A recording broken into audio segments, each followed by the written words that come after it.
ने घुसकर पिस्टल की नोक पर लूट की एक बड़ी घटना को अंजाम दिया है। लूट की ये घटना सीसीटीवी कैमरे में कैद हो गई।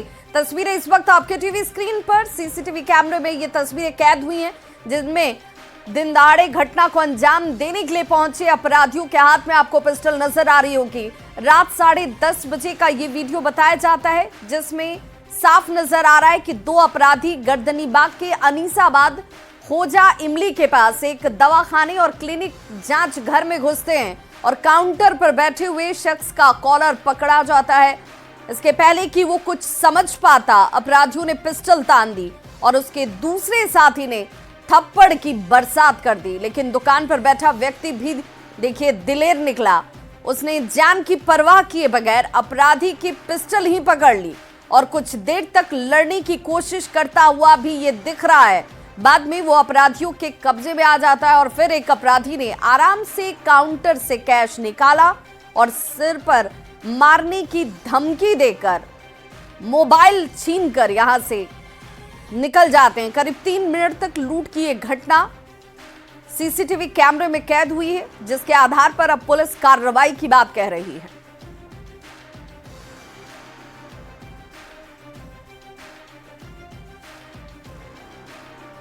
तो ये सीसीटीवी कैमरे में कैद हुई तस्वीर है, जिसे आप इस वक्त टीवी स्क्रीन पर देख रहे हैं और इसे लेकर अब सुरक्षा के लिहाज से सवाल उठने स्वाभाविक हैं, क्योंकि तकरीबन रात के 10 बजे का वक्त बताया जा रहा है जब ये तस्वीर कैद हुई सीसीटीवी कैमरे में। और देखिए कैसे ये दो अपराधी जो हैं वो इस शख्स को पिस्टल की नोक पर डराते धमकाते हैं।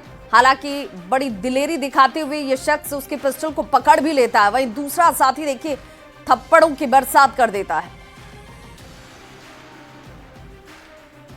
और बीपीएससी से बहाल टीआरई 3 के शिक्षकों को आज नियुक्ति पत्र दिया गया। मुख्य कार्यक्रम पटना के गांधी मैदान में आयोजित था, जिसमें मुख्यमंत्री नीतीश कुमार ने चयनित अभ्यर्थियों को नियुक्ति पत्र सौंपे। कार्यक्रम में दोनों डिप्टी सीएम सम्राट चौधरी और विजय सिन्हा यहां मौजूद थे। टीआरई 3 के तहत कुल 51,389 अभ्यर्थी चयनित हुए हैं। गांधी मैदान में आयोजित इस कार्यक्रम में कुल 8 जिले के 10,739 अभ्यर्थियों को नियुक्ति पत्र दिया गया, जबकि बाकी को जिले में नियुक्ति पत्र दिए जा रहे हैं। लोक सेवा आयोग द्वारा 51,389 शिक्षकों का चयन किया गया है, जिनमें आज नियुक्ति पत्र दिया जा रहा है। अब यहां पर जो गांधी मैदान में तो किया जा रहा है, 10,000 शिक्षकों को नियुक्ति पत्र दिया जा रहा है और शेष लोगों को जिलों में नियुक्ति पत्र दिया जा रहा है। मैं सभी नव नियुक्त शिक्षकों को बधाई एवं शुभकामनाएं देता हूं। तो नियुक्ति पत्र देने के बाद मुख्यमंत्री नीतीश कुमार ने शिक्षकों से खूब मन लगाकर पढ़ाने की अपील की और गांधी मैदान में मौजूद सभी नवनियुक्त शिक्षकों से हाथ उठाकर भरोसा भी लिया। वे छात्रों को अच्छे से पढ़ाएंगे, ये विश्वास आप दिलाइए। नीतीश कुमार ने कहा कि वे सबको आगे बढ़ाने में लगे हुए हैं। तो आप लोग पढ़ाइएगा ना, हाथ उठा के बताओ सब। बहुत अच्छा, खूब पढ़ाइएगा। और आप लोगों को जब ये हुआ है तो हमको तो पूरा भरोसा है ये कि जो सब यहाँ आए हैं और इतना बढ़िया पढ़ाइएगा और खूब अच्छा। और हम लोग तो जानते हैं कि हम लोग तो कितना पढ़ा रहे हैं। तो टीआरई 3 के तहत नियुक्ति पत्र मिलने के बाद नवनियुक्त शिक्षकों की खुशी का ठिकाना ही नहीं रहा। इन शिक्षकों ने न्यूज 18 का भी धन्यवाद किया, जिसने शिक्षकों की बहाली से जुड़ी हर खबर को सबसे पहले और सबसे सटीक तरीके से दिखाया और अब इनके हाथों में ये नियुक्ति पत्र है। टीआरई 3 के अभ्यर्थियों को सीएम नीतीश कुमार ने गांधी मैदान में नियुक्ति पत्र दे दिया, साथ ही शुभकामनाएं दी और कहा कि इन पर ध्यान दीजिए। यानी मंत्री के साथ साथ एसीएस को ये निर्देश दिया कि इन्हें कोई परेशानी नहीं होनी चाहिए। ये तमाम सफल अभ्यर्थी हैं जो अब नवनियुक्त टीचर कहलाएंगे। और ये देखिए हाथ में ज्वाइनिंग लेटर है, इसी का इंतजार हो रहा था। चाहे वो महिला अभ्यर्थी हो या पुरुष अभ्यर्थी हो, विक्ट्री का साइन दिखाकर सभी लोग ये बता रहे हैं कि अब हम सरकारी नौकरी कर रहे हैं।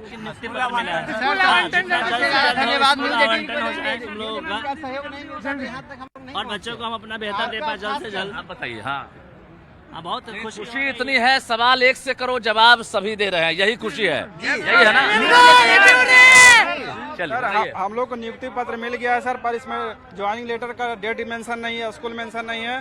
पर सरकार से यही बोलेंगे, नीतीश कुमार सरकार से यही बोलेंगे कि हम लोग को ज्वाइनिंग डेट जल्द से जल्द घोषित किया जाए। मैंने जब से बीपीएससी का फॉर्म भरा उसके बाद से कोई कड़ी हमको नहीं थी जानकारी की, वो आपने किया। आपको मैं अपने दिल से और सारे शिक्षक परिवार की ओर से बहुत बहुत धन्यवाद देना चाहूंगा कि एक एक पल का करेक्ट न्यूज आपने हमें दिया और हम लोगों को सांत्वना बढ़ाते रहे और हम लोग आपके लिए बहुत हम लोग पेशेंस बनाए और हम लोग सारे टीचर्स की ओर से मैं आपको बहुत बहुत धन्यवाद देता हूं।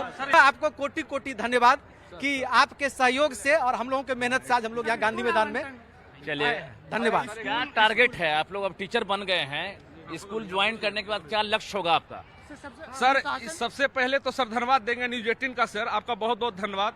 आज हम लोगों को सर प्रोविजनल मिला है, इसके बाद पदस्थापन जब विद्यालय जाएंगे सर, मुख्यमंत्री नीतीश कुमार का जो सपना था कि हम रोजगार देंगे, बशर्ते ये रोजगार नहीं, हम लोग जब विद्यालय में जाए सर तो नीतीश कुमार का माननीय मुख्यमंत्री जी का जो सपना जो आज मंच से बोले हैं कि हमने आपका काम किया, अब आप लोग हमारा काम कीजिए और शिक्षा समाज में दीजिए। इसके लिए बहुत बहुत धन्यवाद सर, न्यूज 18 का धन्यवाद, मुख्यमंत्री नीतीश कुमार का धन्यवाद। क्या नाम है आपका? मेरा नाम रमानंद कुमार साह। धन्यवाद कहते नहीं थक रहे हैं सीएम नीतीश कुमार को ये तमाम अभ्यर्थी, क्योंकि बिहार में जिस प्रकार से नौकरी की उम्मीद छोड़ चुके युवा, जिनके पास डीएलएड हो, बीएड हो, एमएड हो और इसके साथ साथ सीटेट, बीटेट, एसटेट तमाम डिग्री हो, लेकिन नौकरी का इंतजार करना पड़ रहा था। बहाली निकली और इन लोगों ने मौका प्राप्त किया और सफलता मिली। आज हाथ में ज्वाइनिंग लेटर है जिसका हो रहा था इंतजार। जाहिर है अब ये लोग शिक्षक कहलाएंगे और पोस्टिंग होने के बाद अलग अलग विद्यालयों में ये लोग लक्ष्य पूरा करने के लिए सरकार के साथ कांधे से कांधा मिलाकर कदम बढ़ाएंगे। कैमरामैन मनीष जुनेजा के साथ रजनीश कुमार, न्यूज 18 पटना। तो पटना में आज आरजेडी नेता और कार्यकर्ता आरक्षण के मुद्दे पर धरना प्रदर्शन कर रहे हैं। खुद नेता प्रतिपक्ष तेजस्वी यादव इस धरने में शामिल हैं। आरजेडी की नौकरी में 65% आरक्षण की मांग है और इसी मांग के साथ आरजेडी ये कह रही है कि बिहार में बढ़ाई गई 65% आरक्षण सीमा को रोक देने से अनुसूचित जाति, जनजाति, पिछड़ा, अति पिछड़ा वर्ग के अभ्यर्थियों को नुकसान हुआ है। और तेजस्वी यादव क्या कह रहे हैं जरा सुनिए। बारे में बात नहीं करता था। हमने सबसे पहले बिहार में बेरोजगारी हटाओ यात्रा हम लोगों ने शुरुआत किया। इस यात्रा पर हम निकले, फिर कोरोना आ गया, कोविड आ गया, यात्रा को स्थगित करना पड़ा।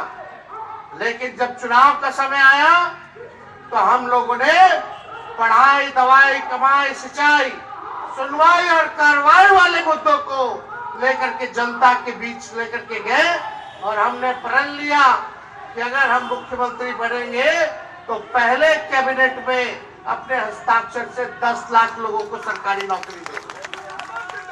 उससे पहले कोई चर्चा नौकरी की नहीं करता था, बेरोजगारी की नहीं करता था। कोई भी नेता बिहार का हो या देश का हो, बेरोजगारी हटाओ यात्रा पे कोई नेता नहीं निकला था। जब हमने बोला 10 लाख सरकारी नौकरी देंगे तो वही हमारे चाचा जो आज गांधी मैदान में नियुक्ति पत्र बांट रहे हैं, वही कहते थे असंभव है, कहां से नौकरी लाएगा, कहां से पैसा लाएगा, अपने बाप के पास से पैसा लाएगा। ये उस समय इनकी बात थी। तो तेजस्वी यादव को आप सुन रहे थे। इधर तेजस्वी यादव के धरने पर सत्ता पक्ष के नेता हमलावर हैं। केंद्रीय गृह राज्य मंत्री नित्यानंद राय ने तेजस्वी यादव पर जाति के नाम पर नफरत फैलाने का आरोप लगाया और कहा कि जनता का विश्वास नरेंद्र मोदी और नीतीश कुमार हैं और जब तक सीएम नीतीश कुमार और पीएम मोदी हैं तब तक कोई आरक्षण को हटा नहीं सकता है।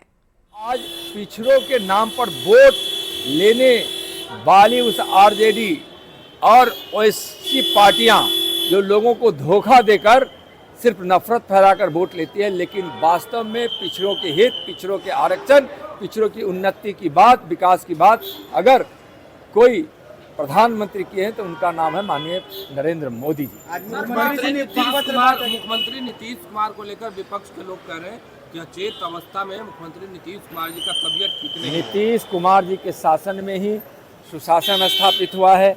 नीतीश जी ने ही केंद्र के सहयोग से, मोदी जी के आशीर्वाद से बिहार को विकास के पथ पर तेजी से ले चल रहे हैं। विकास की गंगा यहाँ बह रही है।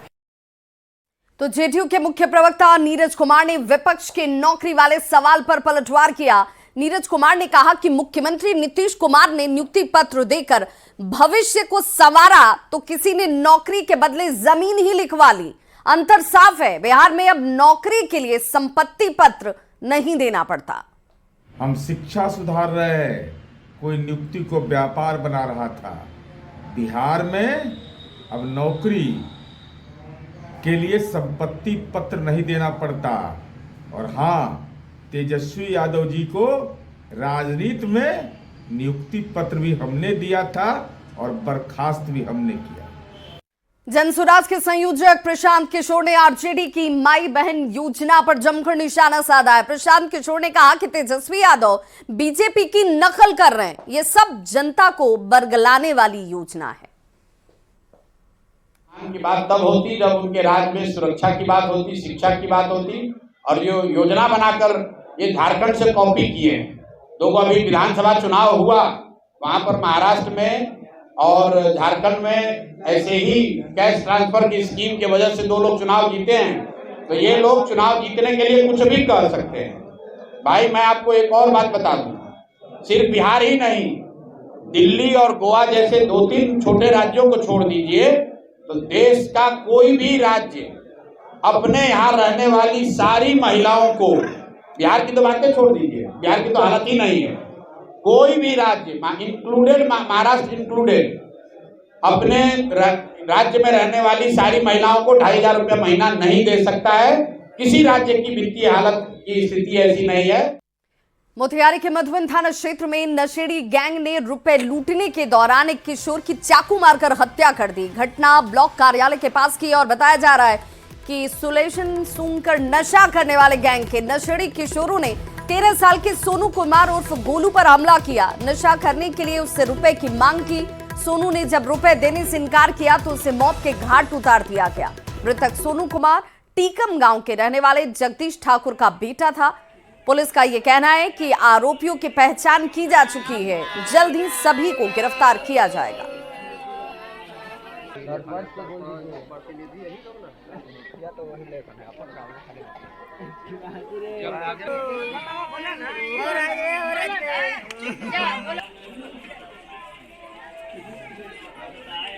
बउआ के पहुंचा के दुकान पर बउआ हमारा वही रहता तो अलग ब्लॉक के नजदीक बउआ के हमरा चाकू मार के हमारे बउआ। तो 13 साल के सोनू की चाकू मारकर हत्या नशेड़ी गैंग के लड़कों ने की है और अब पुलिस की तरफ से तहकीकात शुरू की गई है। मोतिहारी संवाददाता अवनीश सिंह हमारे साथ जुड़ चुके हैं। अवनीश, क्या जानकारी मिल रही है? कार्रवाई के नाम पर पुलिस कहां तक पहुंची है? बिल्कुल, देखिए पूर्वी चंपारण जिले में नशेड़ी गैंग आजकल ज्यादा सक्रिय हो गए हैं और लगातार उनकी सक्रियता बढ़ गई है। और इसी कड़ी में मधुबन में एक युवक की हत्या नशेड़ी गैंग के सदस्यों ने कर दी। इसलिए कर दी क्योंकि उसने नशा करने से रोका था। ये लोग सुलेशन सूंघने का काम करते हैं और इसका नशा पान करते हैं। वैसी स्थिति में युवक की हत्या के बाद लोग काफी परेशान है, उनके परिजन परेशान है। लेकिन पुलिस ने 2 युवकों को गिरफ्त में लिया है और वो दोनों युवक जो हैं वो नशेड़ी गैंग के सदस्य हैं और इन लोगों का काम है कि सुलेशन और आयोडेक्स को सूंघना और उससे नशा करना। तो आजकल सूखे नशे का प्रचलन काफी बढ़ गया है और वैसी स्थिति में पूर्वी चंपारण जिले के जो सीमावर्ती नेपाल के सीमावर्ती इलाके हैं, इन इलाकों में सूखे नशे का कारोबार खूब फल फूल रहा है और इसी का असर है कि नशेड़ी गैंग भी अब सक्रिय हो गए हैं और सक्रिय ही नहीं हुए बल्कि लोगों ने एक 13 साल की युवक की हत्या भी कर दी। पुलिस ने 2 को गिरफ्तार जरूर किया है लेकिन अभी भी सूखे नशे के खिलाफ में बड़ी कार्रवाई होनी जरूरत है क्योंकि लगातार इन गैंग का सक्रिय होना एक कहीं न कहीं जो है बड़ा संकेत भी दे रहा है कि आने वाले समय और भी घटनाएं घट सकती हैं। बहुत बहुत शुक्रिया अवनीश सिंह इस तमाम जानकारी के लिए।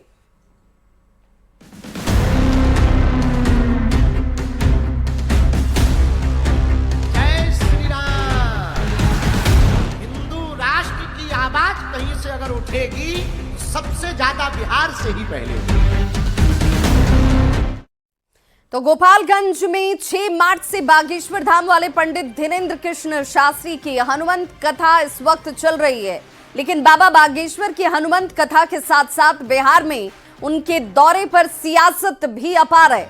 दरअसल बाबा बागेश्वर के चाहने वालों या श्रद्धालुओं की एक बड़ी जमात है और वे सीधे सीधे दो टूक अंदाज में हिंदू राष्ट्र की हुंकार भरते हैं, जो राजनीति में उनके विरोधियों को रास नहीं आता, और वे बाबा बागेश्वर की विचारधारा को बीजेपी के प्रचारक और वोट बैंक बढ़ाने के प्रयास से जोड़कर देखते हैं। विरोधी उन पर समाज में हिंदू और मुस्लिम एकता को तोड़ने, उन्माद फैलाने का आरोप लगाते हैं, लेकिन बाबा का साफ कहना है कि वे किसी पार्टी के प्रचारक नहीं हैं, सनातन के विचारक हैं, और यही वजह है कि बिहार में उनके चाहने वालों की संख्या करोड़ों में है, और यही वजह है कि वे जब भी बिहार आते हैं फुल एनर्जी में होते हैं, विरोधियों को खुली चुनौती देते हैं। बिहार समर्पण का प्रदेश है, बिहार श्रद्धा का प्रदेश है, बिहार ज्ञान की भूमि है, बिहार बुद्ध की भूमि है, बिहार संतों की भूमि है, बिहार भक्ति की भूमि है, बिहार संतों के साथ साथ इस देश के प्रति, राष्ट्र प्रति समर्पण करने वाले राष्ट्र भक्तों की भूमि है। आप हमें ज्यादा रोकोगे, हम फिर कथा करेंगे।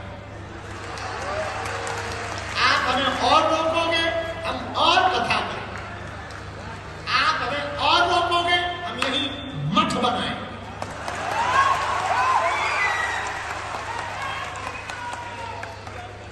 आप हमें फिर रोकोगे, हम यहाँ मकान बनाएंगे।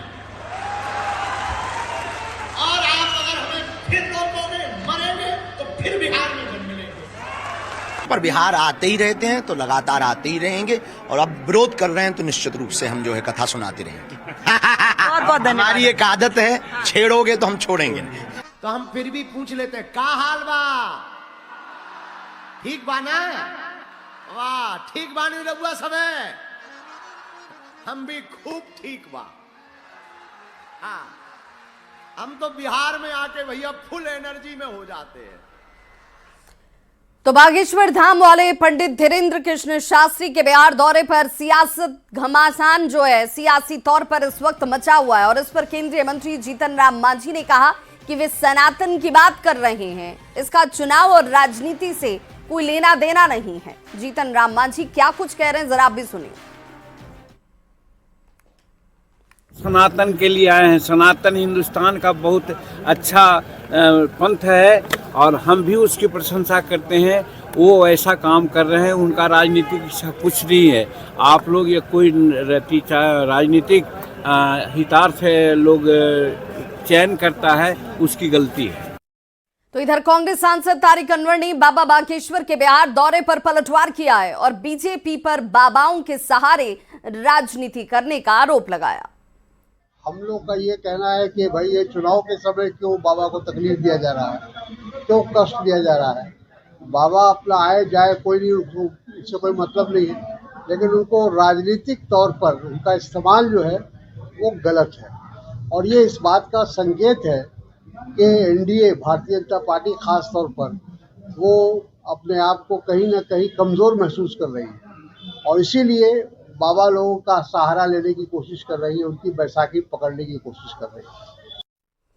और अब बात आईसीसी चैंपियंस ट्रॉफी 2025 की, जिसके फाइनल में आज भारत का मुकाबला न्यूजीलैंड से होने वाला है। दोपहर 2:30 बजे का वक्त है जब दुबई के इंटरनेशनल क्रिकेट स्टेडियम में ये मैच खेला जाएगा। और चैंपियंस ट्रॉफी में भारतीय टीम अब तक टूर्नामेंट में अजेय रही है, यानी एक भी मैच भारत में नहीं आ रहा है। भारत ने बांग्लादेश, पाकिस्तान और न्यूजीलैंड को हराया है।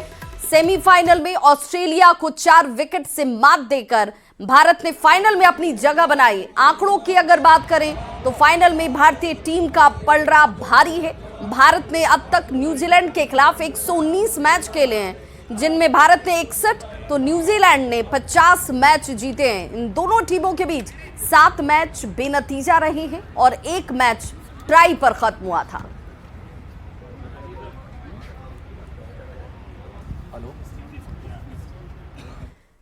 तो जम्मू कश्मीर के सांबा में तैनात सीआरपीएफ जवानों में चैंपियंस ट्रॉफी 2025 के इस फाइनल मैच को लेकर जबरदस्त उत्साह देखने को मिल रहा है। भारत और न्यूजीलैंड के बीच होने वाले इस खिताबी मुकाबले से पहले जवानों ने जश्न मनाते हुए टीम इंडिया की जीत की उम्मीद जाहिर की। सीआरपीएफ जवानों का कहना है कि भारतीय टीम इस बार बेहतरीन फॉर्म में है और पूरी उम्मीद है कि रोहित शर्मा की कप्तानी में भारत न्यूजीलैंड को हराकर चैंपियंस ट्रॉफी अपने नाम करेगा।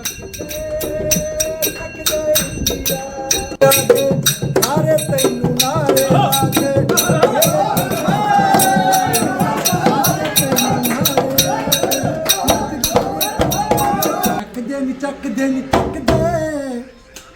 ਮੁਖੜੇ ਤਾਂ ਕੁੰਡ ਹੁਣ ਚੱਕ ਦੇ